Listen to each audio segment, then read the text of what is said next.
Okay, so you've been practicing footwork for weeks, you've been researching different types of weapons, you've got your friends together, and you are so ready to make this fight, except there's one problem. How the heck do you use this thing? Hi, this is Sellsword Arts, and today we're going to talk about basic blade work, part 1.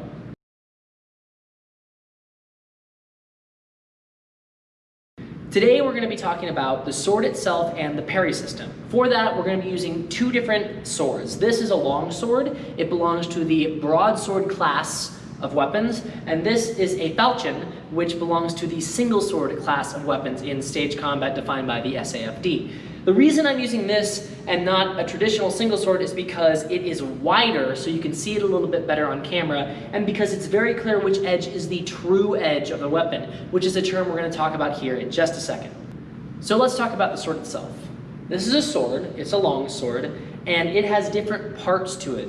And you should know those parts because they factor into how you're going to use them. The blade itself is divided into 3 sections. We have the foible, the very tip, the last third of the weapon, which is used for cutting. We have the mid blade, which is just the middle of the weapon. And then we have the fort or forte, depending on who's saying it. And this is the part that is strongest and thickest, and it is used for parries.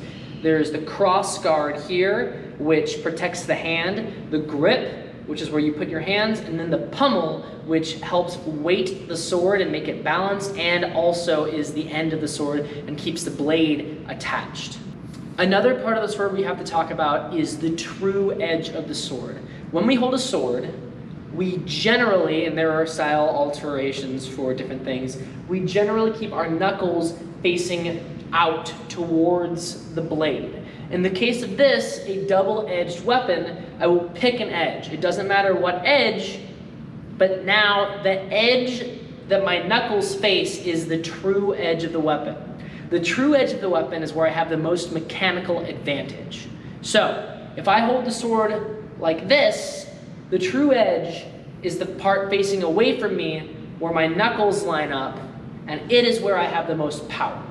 The same thing can be said of this weapon. It has a foible at the last third, a mid blade for this third, and then the fort or forte here at the end that's used to parry. It also has a cross guard. This one has this little thing here, which is called a noggle, or nail, and then it has a grip and a pummel. The true edge on this isn't like the other sword where there's 2 edges you can choose from. There's only one true edge on this, and that is the side here where it curves. This is where the blade would be. About this much of the blade, just a little bit, would probably be sharp in this weapon historically, so you can do false edge, which is what this is called. False edge cuts, but this wouldn't be sharpened. We hold it with our knuckles facing that curved edge like this. This is the correct way to hold a single sword. You have to find whichever edge the blade is on, and that's where your hands would face. If you held it like this, you'd be striking with a dull edge, or this little hook here, which isn't very useful. Let's talk about how we hold this weapon. For this one, I would hold this with my full hand here and my knuckles facing forward with the thumb wrapped around the grip like this. The grip is always going to be a bit mobile, so you will reposition your hand as you move, strike, and parry. If this was a traditional single sword, more like a sport fencing saber, the grip would change. I would pinch index and thumb on the grip, and the rest would wrap around to support that. This could also be used with this weapon, but due to its size, it becomes a little bit more cumbersome. The advantage to this is that you can use the fingers to assist in the strike, like this. This is the fencing technique for saber and sometimes even for rapier and other things. So, 2 grips, the pinch with the thumb and index finger and the full wrap, where the wrist is more involved and the fingers are less involved. Let's talk about the longsword's grip. So for this, we're going to hold it at the base of the cross guard, and the other hand is going to come as far down the grip as we possibly can. I prefer to hold this either mostly grabbing the pummel or to hang almost the entire hand off and just grip with the index and thumb. The reason for this is because I have more leverage this way. This sword is all about leverage. The entire cutting force of it comes from a forward motion and leverage here. Not so much from swinging of the arms, but from this twisting motion. That's why this sword is so powerful. Another thing to note on this is that it is not a baseball bat. We don't want to grab super close. As I said before, you're losing all of your leverage, but you're also making parries harder because your hands are jammed together. The grip on this is not a death grip. We don't want to clamp down and hold here because it'll be hard to transition between the parries. This hand is looser, so it actually has more of a mobile grip. As I transition, sometimes this hand will actually come up and only just barely hold on to the weapon, like in instances like this.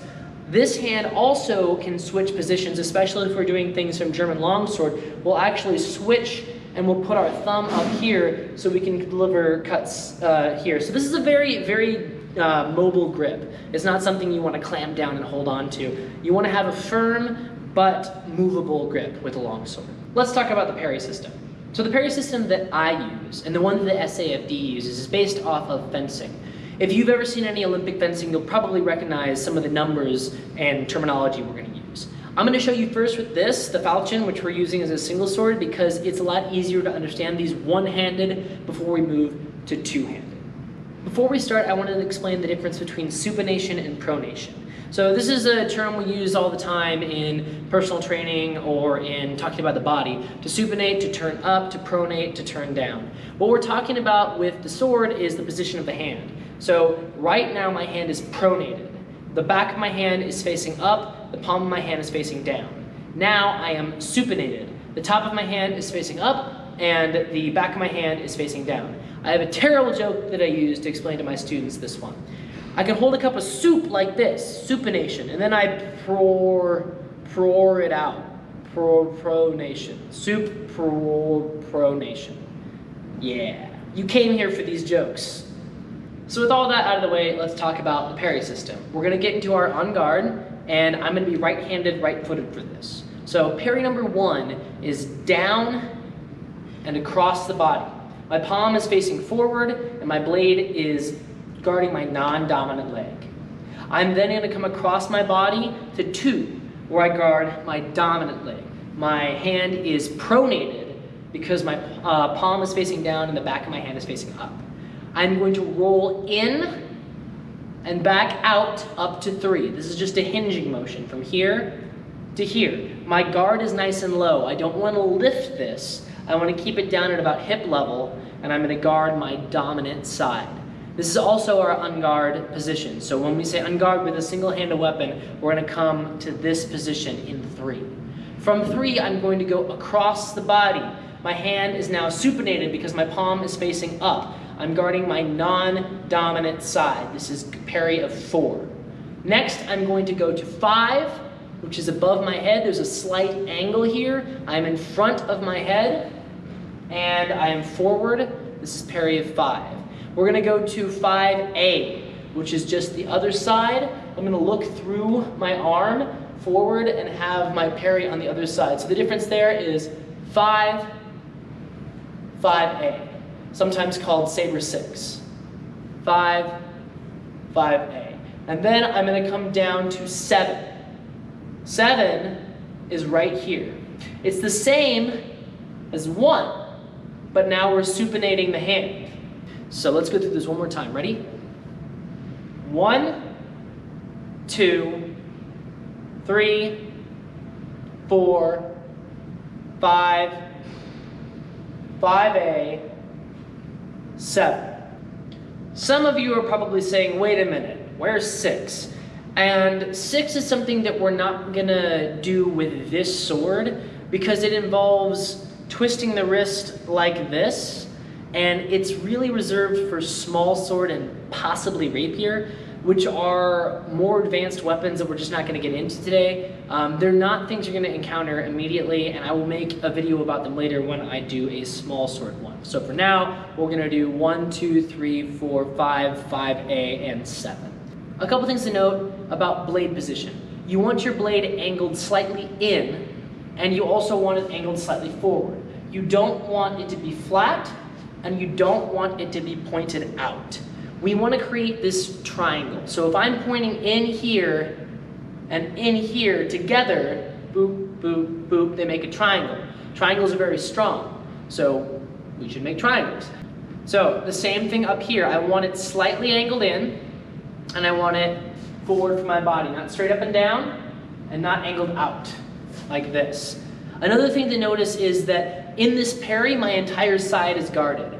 If I come in here, my shoulder is exposed and this is no longer a useful parry. Kind of a basic rule is if you can see on this side of your parry, it's not very good. You want it out on the periphery of your vision like this. Same thing over here. If I just parried here, this isn't a useful parry because all of this is exposed. I want to push it out.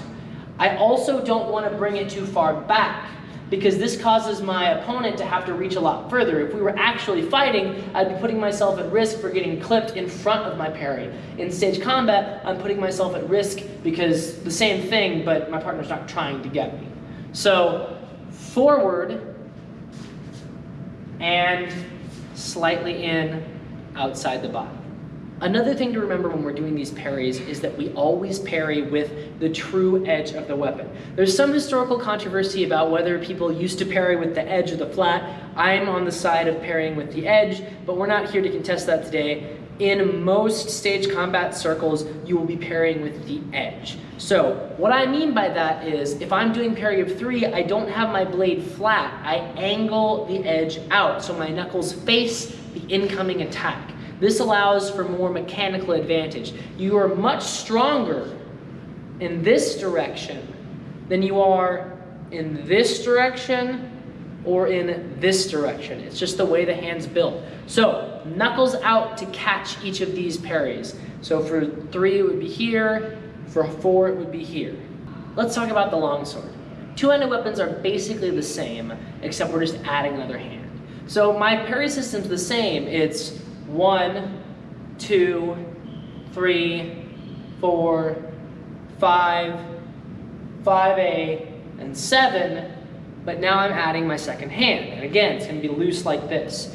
We don't really do 1 so much with longsword just because it's this kind of tangled up motion here. It is something that I'll occasionally choreograph, but generally I stick to 7, which is much easier to do, especially when you're starting out. So we're gonna start with 7. We're gonna go 7. From here, we're just rolling under. The backhand stays on the pommel, and it just loosens its grip a little bit to allow for this extra movement.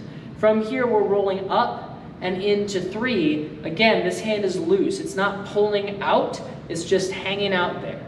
From here, over to 4. Now I can get a better grip on this, and I've got a nice solid parry. We're gonna roll up to 5. Again, this hand's just hanging on and it's loose, allowing for the full motion of this movement. You can notice that I am twisting my body a little bit more to accommodate these parries, and that's totally fine. We don't want to hyper exaggerate it, but there will be some movement involved.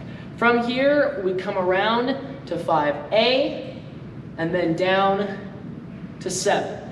The basic takeaway here is this hand needs to be loose enough that you can move between the different grips. So one more time, ready?